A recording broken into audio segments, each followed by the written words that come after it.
Welcome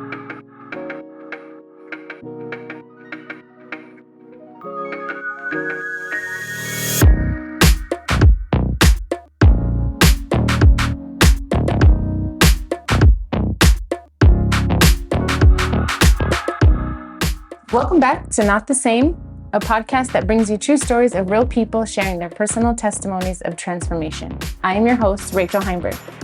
As always, I want to start this episode by saying thank you to each and every one of you listening week after week. How you found us or when doesn't matter. I'm just glad you did. It is a privilege to do this and I'm grateful. Please take a moment to rate and review on whatever platform you're using. We are available almost everywhere, so pick your favorite and subscribe or follow. Last episode, I sat down with Titi Kinnear, a pastor's wife in Stellenbosch, a university town in the Western Cape. She shared that even though she grew up with affluence, she still felt a lot of pressure to be successful and to measure up. She shared some candid stories and even some insight on how reaching our goals doesn't always come through the ways we plan. This week, I have the honor of sitting down with Ed Mphaga. If the surname sounds a bit familiar, that's because he is the husband of my very first guest, Buiswa. Bea was the inspiration behind this entire project and started us off by sharing her remarkable story. Last week, my husband and I were having dinner with their family, and that conversation made me realize that Ed also has a testimony that would likely resonate with many people. He agreed to share under duress, and here we are. Under duress. As usual, I know very, very little, and I'm excited to get into this today. So thank you very much for agreeing to this. I appreciate it very, very much. So Thank you. maybe just start out about your upbringing, a bit of your parents, and then your history, and we'll just go from there. I was born in a place called Danalton, but to be more specifically, it's called Tabakowidu. I was born in a family of 6. I'm the second born of 6. I was raised by my mom and my dad. My mom and my dad, they come from a family of polygamy. Both my grandfathers had married 2 wives. My father was not raised by his mom and dad. When he was young, he was raised by his mom's sister. Until probably the teenage years, that's when he got familiar with his family, also starting to work. And after that, he saw my mom and he got married to my mom. Sorry, you said your dad was raised by his aunt. Yes. Okay. Do you know why? Rachel, I don't know why, but I assumed because his aunt never had kids. And my grandmother just decided probably because these ones are close with age and picked my father because he was in the middle. Wow. Yeah. That's so interesting. It is. So then he was just raised with her until he was a teenager. He was raised with her, yes, until teenagehood. Wow. And then he met your mom. He started working. He met my mom, I would say probably 1975. My brother was born 1975. Okay. So they had not been married when my brother was When your born. brother was Yes. born. Were they married by the time you were born? Yes, they were married, but it's a customary marriage. Okay. So the main area is called Danalton. So it's in Limpopo province. So you were born there as well? I was born there, yes. I started my primary school there. The funny story that I told my son this past week, I said to him, I failed 3 times. He couldn't believe it. The reason for that, so when I was born, I was a sick child, including my brother. We were born being sick most of the time. I remember even when I started school, I would have these weird sicknesses that you don't know what is happening. And being in the family that believes too much into traditions and culture, my father used to take us to the sangomas for all of that. The sangomas, what they do, they have this bag of bones. Okay. They use it, in other words, to diagnose you. Wow. So what happens is they will shake it and they will just put it in front of you. You just have to blow your air into it. Wow. So after you blow and they shake it again and they throw it on the floor or whatever, and then only them know how to diagnose and say what is it, how to read the bones. Yes, exactly. So they would say most of the times, you have been bewitched in a way that you should just go crazy. You should go mad. Both of us, even my brother, they would say that all the time. So started it wasn't grade, it was standard A. Okay. A would be grade 1. Okay. The A I did fail because of being sick up and down and with all that type of a thing. So you would miss a lot of school? I would miss a lot of school being sick. The second part when I failed, it was when I was doing standard 2. Okay. When I was doing standard 2, I had this weird sicknesses. My rib cages would be painful. Wow. Even when I told my teacher then, she shouted at me. She said, "Don't come up with excuses. Like you're too making it up." small. You're too small to have that type of pains." Wow. And she never liked me. I knew that. And then I failed. Did they ever take you to the actual doctor? Did No. you ever go? You never went to a medical doctor? No, we never went to Just a the medical Sangoma. doctor. It's just sangomas. Then they would give you muti to drink. Yeah. And we always joke about this thing. Have you ever had 11? The sangomas will just take a blade. Yeah, Yes. and it's like 11. And then they rub the muti into in. it. Yes. So I've seen that I was actually one of the girls, they were telling me about that. Yes. Basically, that was my upbringing. It was just a normal. So I have a question, because we know there's a spiritual realm. Yeah. Did it ever improve at all? Did anything ever change? No. Nothing. Rachel, it never improved. It just got worse and worse. Wow. So I remember when I was doing now grade 5, standard 3 at that time. That's my third failing. Wow. So I was also admitted in the hospital for like 2 months. And at that time, I also kind of like lost my mind. When I came back, everything doesn't make sense. So I remember when I started getting sick, I had a terrible headache. I was coming back from school. I told even my brother, I said, you know what, I just want to go lay down. That night when they having supper, my brother woke me up. I said, no, I don't want to eat.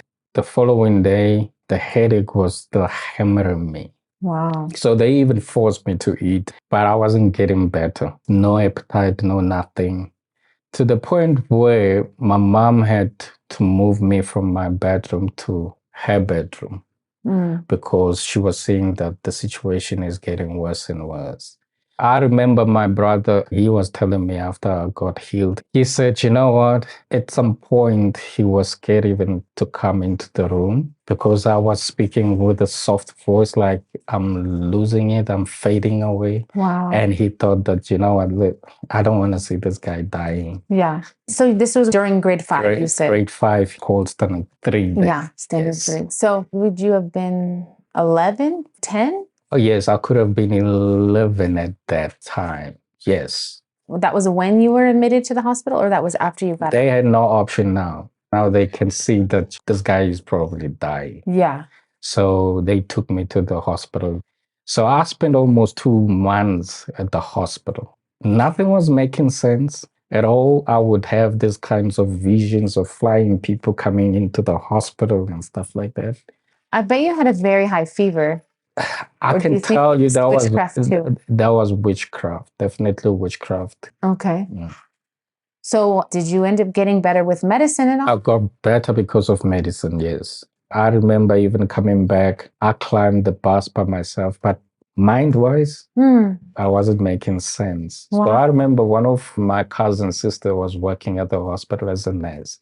My mom, she was a housewife. She never had a vehicle. So we were using the transport like buses. So she signed me off. I was discharged and she accompanied me to the bus station. Luckily, she found one of the neighbors so that I can get off with him. So, and then he leads me to my house. My mom was even surprised and like, how did you even come here? And also I'm saying stuff. She's wondering, how did this guy now end up here? Because, you know, it doesn't make sense. So even they knew something was wrong. Yeah. But the hospital still discharged you, even though... Yes. I don't know what was the basis of that. So how long did this last, this unsettled state of mind? It lasted almost like, I would say 2 weeks probably. Wow. I remember even doing funny things. You know, thinking that I can fly type of a thing. Oh, wow. You know, I thought that I have wings. Yeah. So that type of a thing, you just want to do something like that. How did your mom handle this and your dad? My father, at that time, he was working here in Joburg. Okay. So he would come home probably once in a month. Mm. So because of the distance, but when he had his car, he used to come every week. Okay. So he would get one day off. It wasn't feasible for him to just go home, come back, especially if he wasn't driving. So when he could come, he tried. Yeah, he could. Okay. And so your mom was just home with, Yes. you said you're number 2 of 6. Number so two you of obviously 6, have yes. these younger siblings. The younger siblings, yes. And she's taking care of all this. She's taking care of all of us. And yes. you're not okay I'm in your not mind. in my mind. Do you have a memory of like that you knew you were not okay or only after? I guess there was a little bit of a window, like, what is this? Mm. You know, during the time of the sickness. So what That changed? my mind was, I don't know what happened. It just happened that my mind came back. There was nothing specific, not even to Sangomas at that time. She was probably just too busy to even worry about it. I guess she was frightened by this at the same time because it used to switch off, switch back. My mind would come back, make sense. And sometimes it doesn't make sense at all. So real quick question before we move on. Did anything like that ever happen to you again before salvation? Okay. That's so interesting. Yes. Wow. Especially as a child. I mean, that's Neo's age. Yes. That's crazy. So then as you're going along, once you get past it and now you're physically better, what was school like for you? The school was 100% from that moment. I remember when I repeated standard 3, that time now I'm 12 years old. So I went to an initiation school. It took 2 months. Okay. And at that time, I'm okay. But there is this other pain that comes and attack me.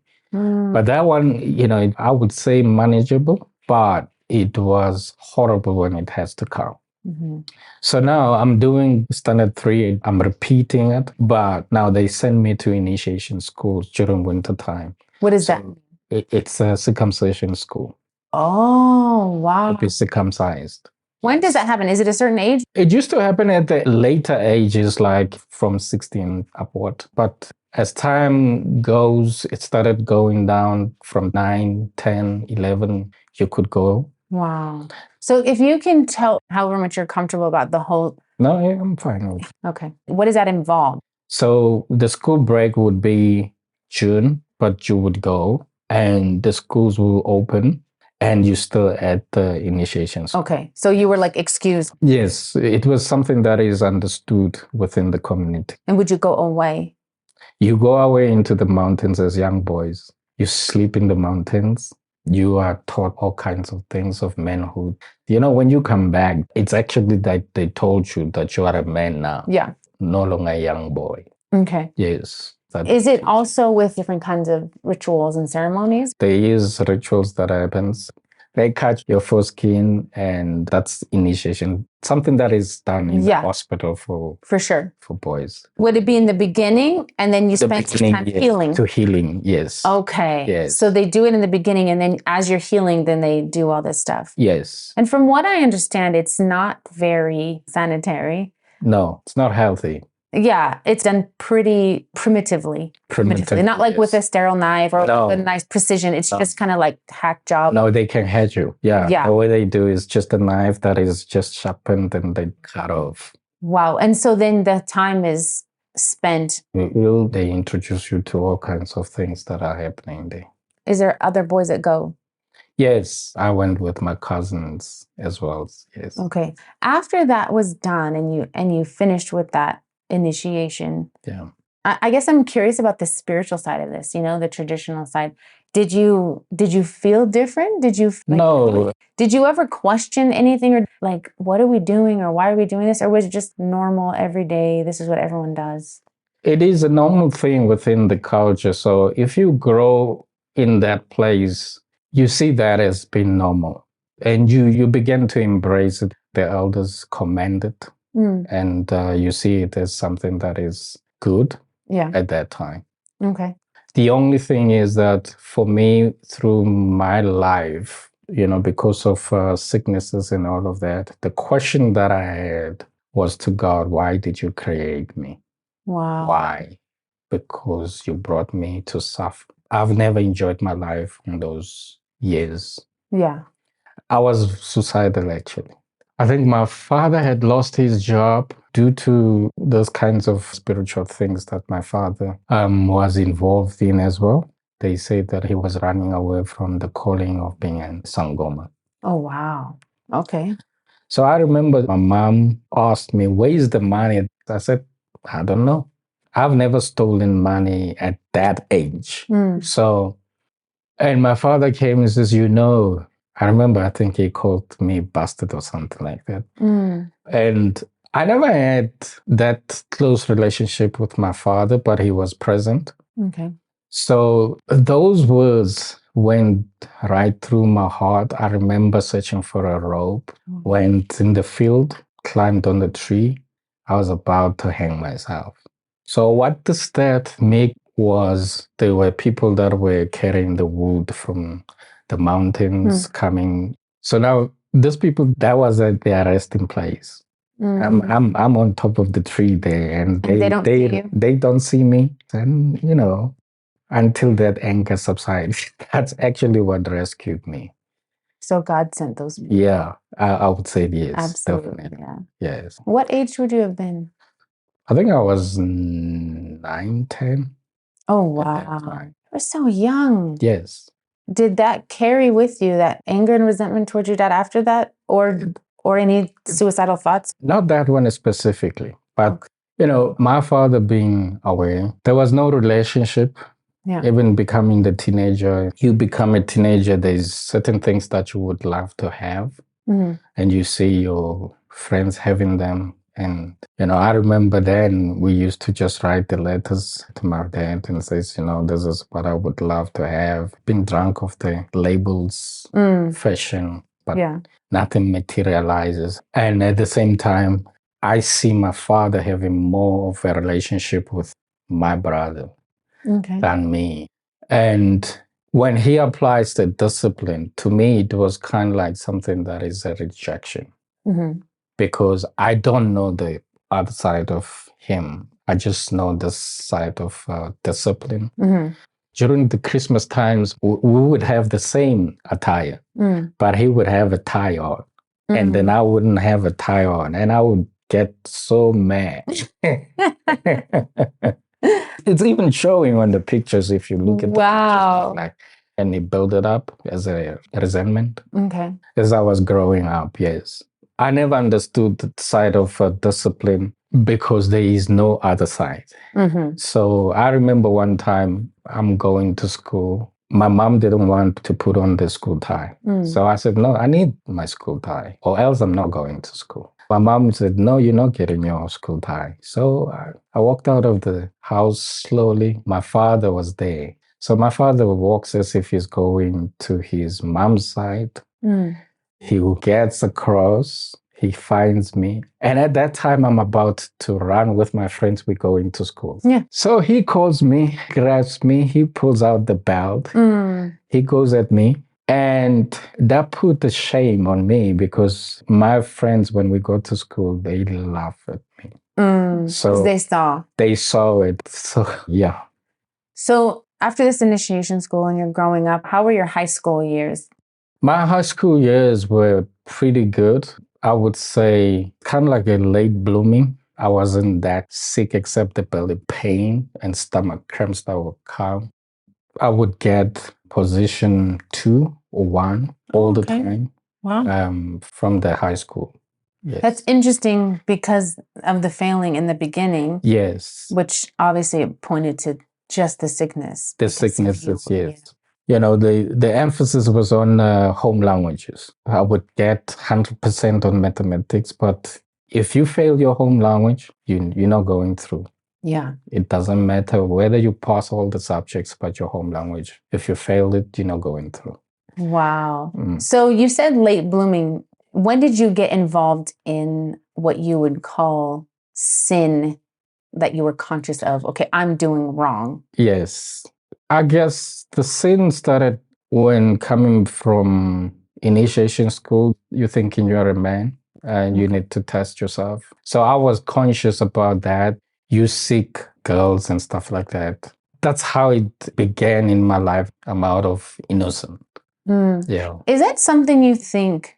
Okay, let me backtrack. For me, that seems like it's a distinct spiritual barrier that they break by doing that initiation. By saying, okay, now you're a man, go explore that. Where maybe these children wouldn't even think about until it later. But now you've been given this green light of explore your sexuality in that sense. Definitely, that is what they actually did. Because even in our area, early teenage pregnancies, that's when they began. So that was my next question. That the thing is the boys are so young. Yeah. But the girls are also quite young. I mean, if you're seeking out girls your same ages, I mean, this is very young. It is. Where you grew up, teenage pregnancy would start very young. I would say mainly age of 16. Wow. And that would be commonplace. It was a taboo. It's so interesting how you start this because of obviously traditional religion or whatever you want to call it. Yeah. It starts this, but then it's still considered shameful. Don't do this. Yes. But it's like, but you're the one that started it. Definitely. So it's this very do it, but don't do it. Or do it, but don't talk about it. Yeah. Who gets the repercussions is the girls, of course. Girls. The boys are like, oh, they're doing what boys do. Yeah. But never mind, the girls are the ones that have to bear the burden. Yes. Most of the boys would deny those children. So I think that's where the fatherless generation now begins. Absolutely. Remember at that time you were still at school? Now you impregnated a girl of your same age. Now she gets expelled from the school. You're thinking, well, I'm going to deny I'm not the father. Because otherwise you'll be in trouble. Yes. That's crazy. It is. So obviously, outside of that, did you ever experiment with any sort of drugs, alcohol? Alcohol, I did. Drugs, no. I did the once-off type of the marijuana. Actually, let me just backtrack a little bit. From Standard 7, so my uncle came from Pretoria to ask for me to come and stay with him and help him with his children. At that time, they were small. Okay. And both him and his wife, they were working in Pretoria. So he asked my mom, and then I agreed. And I passed Standard 7, Standard 8. I had to do it in Soshanguve. Okay. And where is that? Soshanguve is the north side of Pretoria. Okay. But it's a location. Okay. That's how I got to Pretoria, yes. How was that living with them? It was tough because I remember now his daughter started misbehaving. It became as if it's my fault. Yeah. The first year after that, I said, you know what, no, I'm going back home. I literally spoke to him, but he went to my mom. He pleaded with my mom that, you know what, he's helpful. But my mom never told him that, you know, it's due to your child that is misbehaving and getting him into trouble. It's always like that. It is. Dance of familial relationships in South Africa. Were you cooking food? Were you cleaning? Yes, I was cleaning the house, washing dishes. It was his wife that was cooking in the evening, so we'll wash the dishes before we go to sleep. And then you're just taking care of the kids. I would take care of the kids in the morning, make sure that they get to school. They're all dressed up properly and they go to school. Most of the times I represent them at school for school meetings, parents' meetings. Did you ever get any compensation, or was it just food and board, a free living made? No, I never got any compensation. So the promise was they're going to take me to varsity. They would pay for my fees and stuff like that. So my brother at that time, he's here in Joburg, joined my father. Okay. So that promise was like helping out. Yeah. It continued. The funny part is that not even my school fees was paid by them. Your regular school fees? My regular school fees. My brother would give me money. I would pay my school fees. Wow. So you did matric? I did matric, yes. I passed my matric there in Soshanguve. Remember doing the matric, you know, that was just a funny year. I remember we got expelled out of the class, me and my friends, 3 of us actually. We realized now, man, the teachers are not teaching us properly. They haven't done even the, half of a textbook or something like that. Me and my friend, we good with math. And at some point, I remember we argued with him. He wanted us to use his formula. At that time, we were just excited about this. I'm not going to follow the teacher's formula. I will show him. I'll get the same answer. So he fought with us. He eventually calls us names. So eventually he expelled us. Wow. So we grouped ourselves and we did better than his students. So you did your own work? We did our own work until we wrote the final exams. I remember even when we collected our statement. So we met him. He says, let me see. He says, oh, you guys done well. Had you remained in the class, you would have gotten the A's. We wouldn't even have gotten what we have. That's funny. Yeah. So what eventually led you to the church and getting saved? You weren't too much past matric, right? Yes. Okay. I was 21 when I was doing matric. So I got saved in Soshanguve. My uncle was this person that is saved, is going to church. Okay. At the same time, he chooses what he wants to do. He said, okay, you guys are going to go with us to church and I would get saved, but it wasn't salvation and nothing happened to me. He would change another church. He would change another church. I remember this last church when I was doing matric. I got saved. Now we register our names as people that wants to be baptized. That time, Rachel, I was still having those attacks of my belly button, stomach, all of that. So I remember the day we were supposed to go for baptism. So I usually would wake up early in the morning. But that day, I woke up like 9 a.m. Everybody's out, but we had agreed that I would be there by 8. Oh, wow. Just took everything I ran. I got baptized at that time. And I remember, trying to pinch myself. What just happened? Everything is off. I'm like, what is happening with me? And, I'm trying to find out. This is a good feeling. At the same time, there's this peace. I don't know where it's coming from. Huh. That is September. Immediately December, I had to move to Joburg. Okay. So I moved to Joburg. I don't know any church in Joburg. Continue to be this person that is lost. So you had gotten saved a couple times, but nothing ever stuck. But this one time that you got baptized, yes, you said that's when you felt different for the first time. I felt different for the first time. And you don't know why necessarily, or was it just? I think I said to myself, you know what, I'm tired. It's either I commit suicide or something must happen. I was at the point where I knew with the sickness that I had at that time, I said, I don't think I would reach the age of 25. My middle name was named after my mom's father, my grandfather, who never lived up until the age of 25. Wow. I was named after him. I didn't even know about this name when I found out. I'm like, it makes sense. I was named after somebody that died young. So you just assumed that's going to be me? Yes. So it was literally going to be me. Wow. You said you were talking to yourself, but looking back now, was it more of a prayer like God? Yeah, I think because I didn't even know how to pray at that time. For me, I've never been in church. I was this person that did this traditional things and stuff like that. Yeah. I knew at that time that something happened to me. So I remember December, during festive time, I had to go back to my mom. My mom said to me, you know what, how's that thing still going? I said, Mom, it's not there anymore. She says, no, I don't believe you. Wow. I'm going to take you to the Sangoma. I refused. I'm 21 at that time. I refused point blank. I said, I'm not going to the Sangomas. They are also sick. Wow. I'm not going to go there. I've been sick so long until now. Nothing is wrong with me. I'm 100%. I'm saved. So my mom manipulated me with everything. I finally gave in. I said, you know what, fine, let's go. She took me to this Sangoma lady.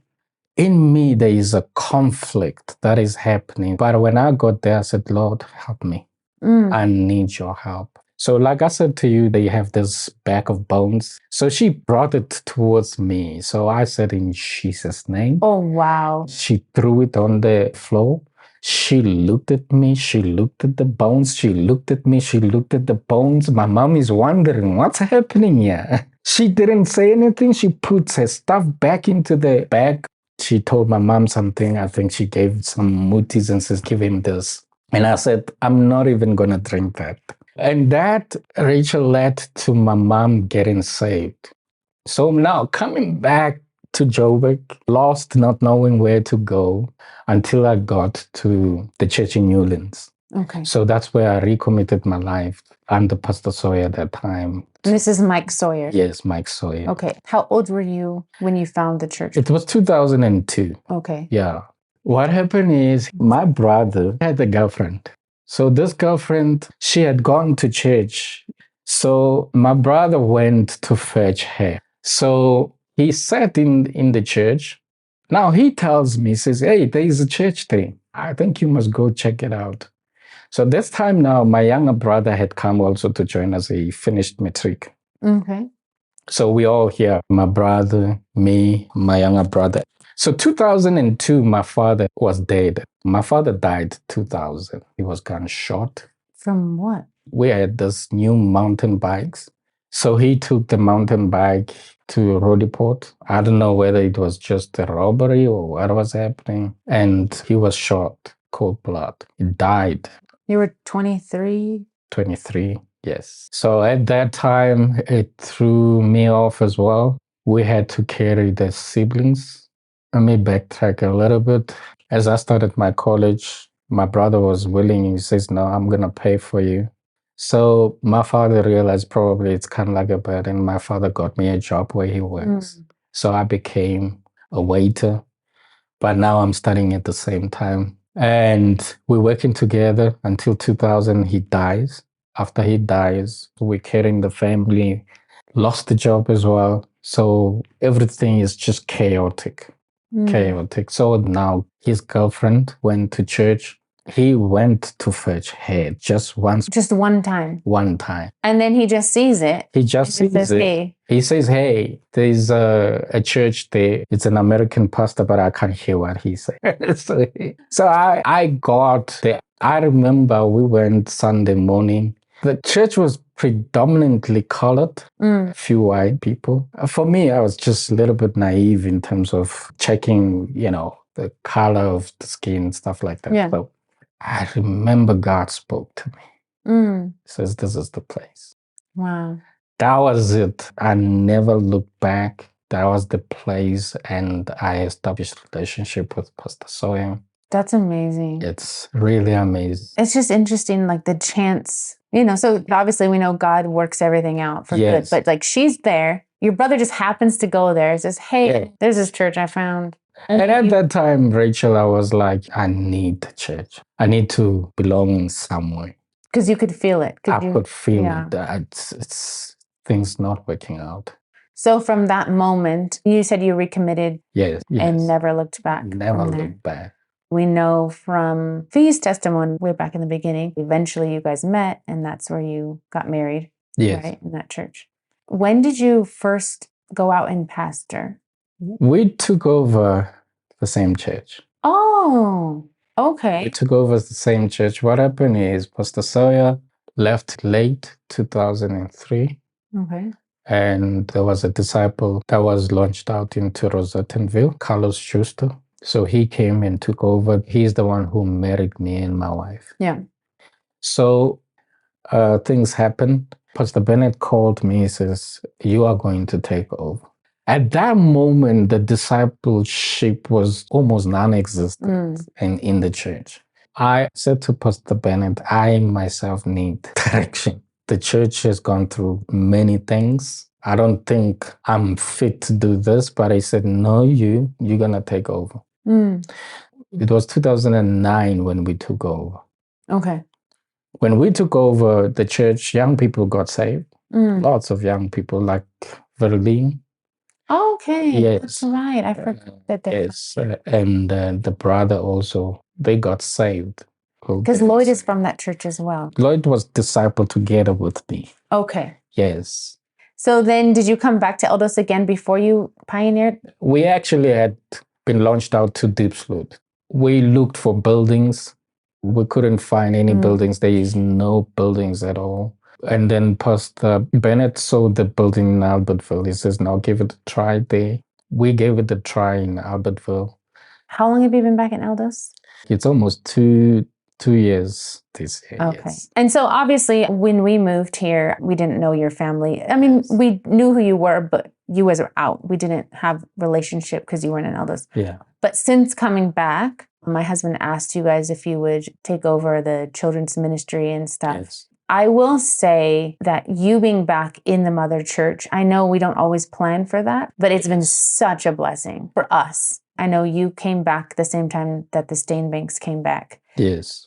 I've even told other people, your two families coming back so helped the El Dorado Park Church. And I say that because, you know, you might feel discouraged or is this the right decision? Are we coming back? And this is maybe not what we want to do. I mean, I'm not in your shoes. I just know I've been in those kind of questioning circumstances before. But I will say that God has done so much in our church through your family and you guys. We're thankful now that through this long path, you ended up here. Yeah. You know, Rachel, it has been a blessing for me and my family to come back. We gave it all at that time. And so I even said, you know what, God, this is it. I was kind of like stubborn, wanting to let go. Of course. You know, sometimes in our country, in South Africa, sometimes redirection is viewed in different way. Yeah. But I said, you know what, I am willing. Let me speak to my pastor about this. I spoke to him. He says, you guys are welcome if you want to come, but it's up to you at the end of the day. It gave me a sense of relief to know that he will welcome me to come back and all of that. You know, I'm glad I made that decision because my family was just strained by this. And I remember Pastor saying to me, when are you moving closer? And I'm like, yeah, why don't we move closer? So we made the decision. And, you know, it became such a blessing. I don't know if we would have survived the era of that moment, the assault that was happening at that time. Yeah, a lot of people have different ideas about redirection or what is perceived failure in any part of life. And redirection is just time to redirect. That's what it's for. It's redirect, refocus, recoup. Let's start fresh. Yes. And I don't know what the future holds for you guys. I don't know what God's will is. But I just know that for this time, the blessing you've been to our church and then the blessing that you've seen in your home and in your family, it's priceless. It is. If you had to go through all those battles again just to get here, I think it would be worth it. It would be worth it. 10 times. Yeah. Obviously, we didn't get into it here because it's more about salvation. But I know from your own words over the years that you and V have had to nonstop battle family, battle tradition, make stands, make very clear lines. And I did mention this when we were speaking at dinner, but you can see it. Every battle that you fought from a child, all the way up until you spoke the words of Jesus over those bones, till crying out to God in ministry, and every battle you've had to fight and overcome. As an outsider observing your family, you can see the blessing of God on your family because you fought those battles. Yes. It's an encouragement to other people. Then you think, man, I'm tired. I'm worn out. Yeah. You know, you fought physical sickness, spiritual sickness, tradition, and you can still smile about it and think, you know, but hey, God's still in control. And I think outside of just the salvation story, it's such a blessing for other people to hear, like, you can make it. Exactly. So, Rachel, I don't know how would I have been without salvation. I don't want to lie to you. When I got saved, there was that joy that came back. But, you know, it's kind of like you walk around with the face of sickness and depression. I had that type of a thing. So when I got saved, all of that just disappeared. And I could smile. I could have peace. That's great. I think that's a perfect place to end, because ultimately we know that salvation makes all the difference. You can battle anything, but if you have Jesus, it's just so much sweeter. One encounter with Jesus Christ changed everything. Changed everything. Yeah. I knew within me that this is genuine. This is real, and this is what I was looking for. When you say that making stands, I made stands with a smile and said, I know what I know. Yeah. And I don't care whether you use fear, because culture and traditions works thrive on that. Yeah. Thrive on fear. Control. Yes, so control, yes. I could just make stands with a smile and say, you know what, I don't care. Even if you just disown me, that would be great. For me, I wouldn't care. Wow. Yeah. It's amazing, I think. And I'm excited to see what the future holds for everyone. Yeah. Thank you so much for sharing your testimony. Thank you. Hopefully it encourages other people. I definitely hope and pray that it does encourage other people. Yeah, I'm sure it will. Again, I want to say thank you to each and every one of you listening. Without a listener, the story can't be heard. If you would like to contact me with questions, comments, or ideas, please do so through the dedicated podcast email, notthesame.cfm@gmail.com. I love hearing your ideas, comments, and suggestions. As always, please share these stories with someone else, regardless of their spiritual status. Don't underestimate the power of a transformed life.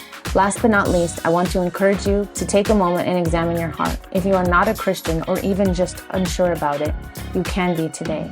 John 3:16 says God loved us so much that he sent his only son to die for our sin.